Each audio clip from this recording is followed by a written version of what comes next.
Phew.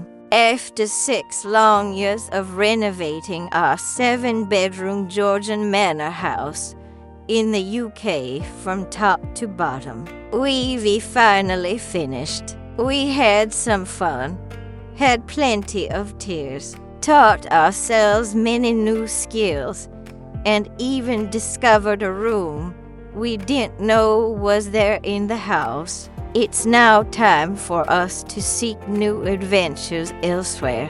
Hope you find our journey interesting. If this resonates with you, please like, comment, and subscribe to Haven and Hand for more stories of slow restoration, handmade homes, and the quiet magic of saving what matters. Every like and share helps others believe they can do it too.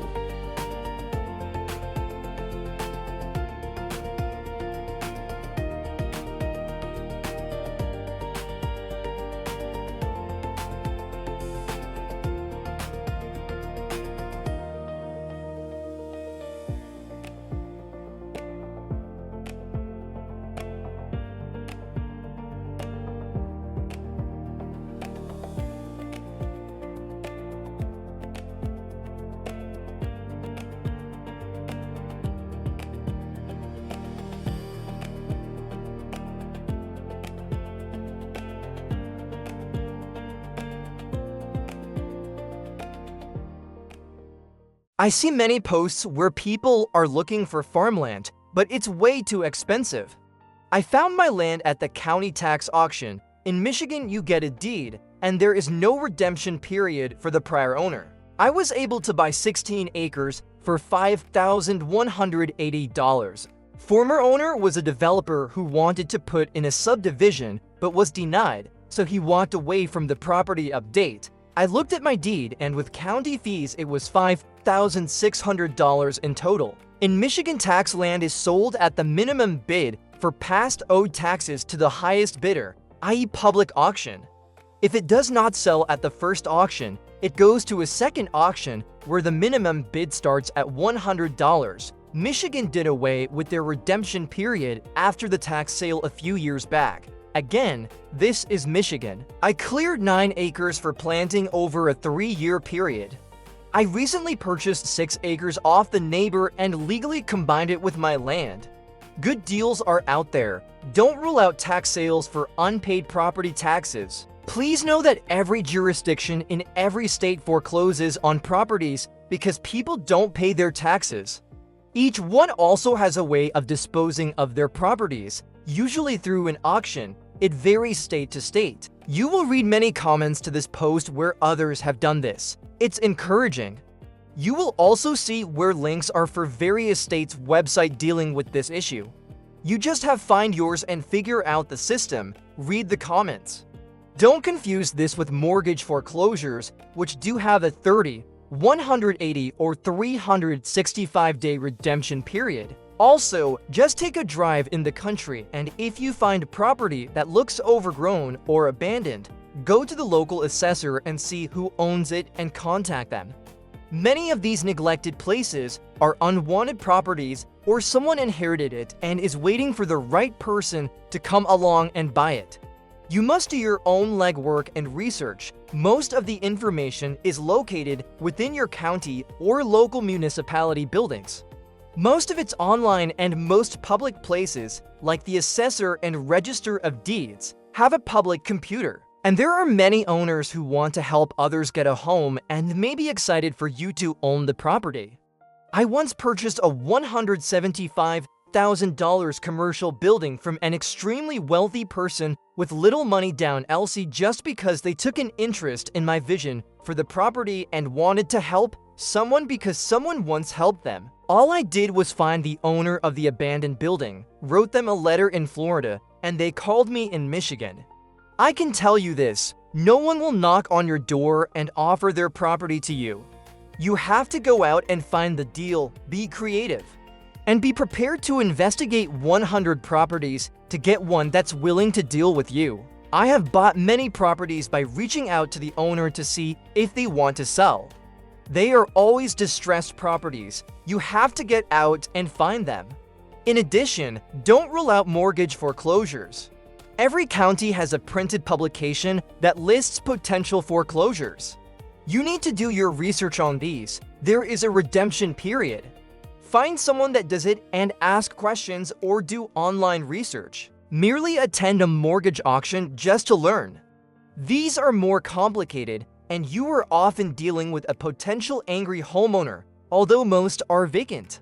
Not only are there local mortgage foreclosures, but there are also federal ones. HUD is an example.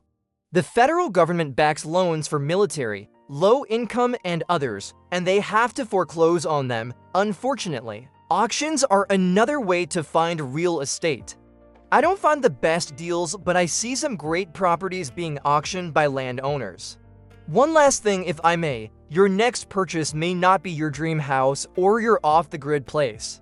You may have to start with buying a rundown trailer in a mobile home park, fixing it up and reselling it. You might have to buy a cheap used car, fix it up and resell it. Do that enough times and you'll get to your ultimate goal. It's work, headaches, and time, but that's what it takes to get to the next level in your journey. If you have nothing, find a way to create something. Stop looking at the end goal and start focusing on the path to get to that goal and stay on track. I am creating a homestead on my land. I don't live there. I will build a house one day. Pole barn, farm equipment, gardens, orchard, vineyard, and this small cabin I put on the land. It's my place to get away and do some fun work. Runs off partial solar and a generator with an outhouse. I hope this helps someone find hope that buying land is still possible and can see that calling a realtor is not your only option. By the time land is in the hands of a realtor, it is priced at market value. I was told this by someone wealthy when I was in my mid-20s. By land, they aren't making any more of it. And just so it is clear, this land used to be one-half farmable land, but was overgrown and I had to clear it.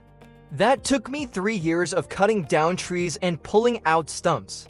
I put up the pole barn, cabin, orchard, garden, and water source. I did not buy it with these items. And I am just making this post so others can see that you have to be creative to get incredible deals on real estate. This is not an easy process and requires investigation and possibly physical law, though you do get a place. Most of this land has been neglected for a couple of years. It's just a couple of ways to buy property in a non-traditional manner. Read the posted comments and you'll see I'm not the only one. Many people who commented talk about their great finds. And for me personally, I am not trying to live off the grid. I consider myself more of a homesteader. I want to live more off my land and be less dependent on Kroger's and public services. I still need some conveniences. For example, I'm not burning wood for heat. I'm using propane. I still need to buy my meat from a butcher. I don't hunt, but appreciate those responsible hunters who do. Although I have an outhouse, I use the fancy bathroom in the pole barn. Hopefully people recognize there are different levels of connecting with their land. Take today and think about your future land purchasing differently. Create your own path to get there. Look at your glass as one half full.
Hello from Georgia. 17 years ago, I bought this 1943 ranch for $85,000. At the time, it was just my 2 daughters and myself after a very hurtful divorce. This house took care of us for several years.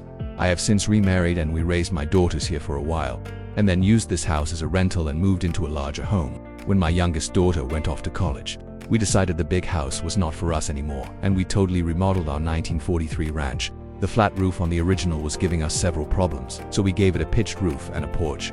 We added a master bedroom and bathroom, knocked down a wall and made our tiny kitchen much larger. We completely remodeled the original bath to turn the sitting room into our dining room. We also finished out our attic and made a guest retreat. We love our old home. Both of my girls were extremely attached to this house and were so happy when we made the move back. We look forward to this home taking care of us for many years to come.